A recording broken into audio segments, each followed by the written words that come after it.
Seo scéal fa Cócó. Colgán a ba Cócó.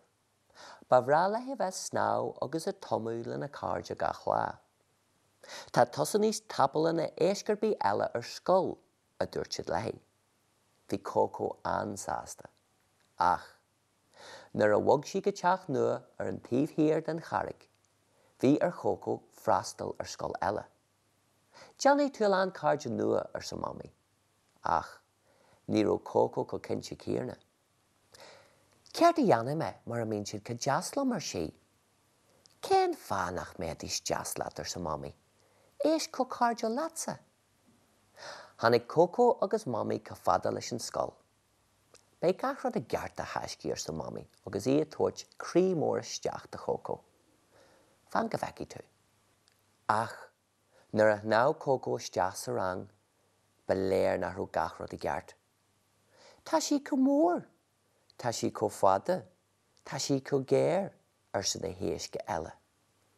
Thig Cócó ar a buinte gur a caint faoin na srón a bhí siad. Seo í Cócó ar san múinteoir, is Colgán a í. Ach, níor casú Colgán ar na héasca eile riamh hana. Nach bhain do shrón sa bhealachart is tú a sprí ar siad. Ní aon ar sa Cócó is í a gaiire. Ach, ní raibh na héasca eile a gaiire. Bíigh í sprí le Cócó ar san múinteoir le na héasca eile ag am sosa. Ceart bhí cléithe imigí a bhallach.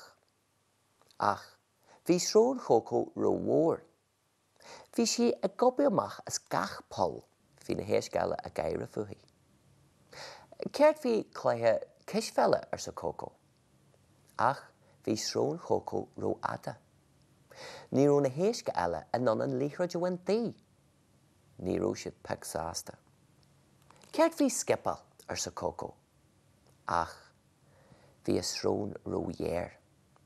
Dhear sí an rópa ina gá chuid rud a chur uafas ar na héasca eile. Is maithe bhí sogin go bhuithe de shrón mhór ada gé sa bhealach ar siad. Ní hastíonn uainn spríleat ní smó, agus ná siad a bhádúthaí go dtí an taobh eile den chlós. Tháinig an múinteoir gur raibh Cócó faca leithí féin. Seo lenar sé, torthaí muid Cócó go dtí an seanmhád. Hasaí seo na héasca eile, hatsin an seanmhád lá go mór. Ina mórtina inis ar san múinteoir, a brab na súil, bhí na héasca eile ina mórtina taobhthír den múinteoir. Gach éisc a hamhain Cócó. Nuair a throc siad an seanmhád, tháinig sceitimíní ahais ar Cócó. Ba íhín an áite le bheith sprí le cáirde. Lean Cócó na héasca eile síos. Imi leatar siad, tá de shrúnsa rómhór, ró ada is ró dhéir dúine. Bhreanaí Cócó ar na héasca eile ag sprí le na chéile. Smór an spórte bhí acu. Tá sé an am fiú ar an scoil ar san múinteoir. Ina mórtina inis, ní raibh deafar bí ar Cócó, dan sí siar chun Jerry. An sin, tháinig Cócó rudig an mór leathan a teachta nuas ó mhar an isce. Angach éisce a bhíon. Seahan a bheith Cócó. Ach, bhí sé ródhéarnach.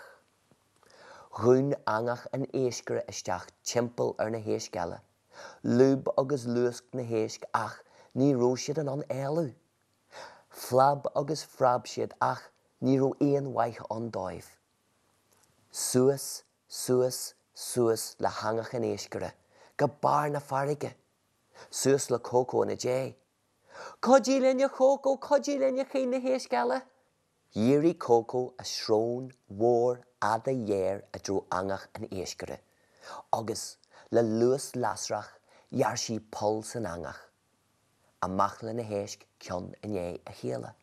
Hurrá ar san múinteoir, hawal Cócó sin.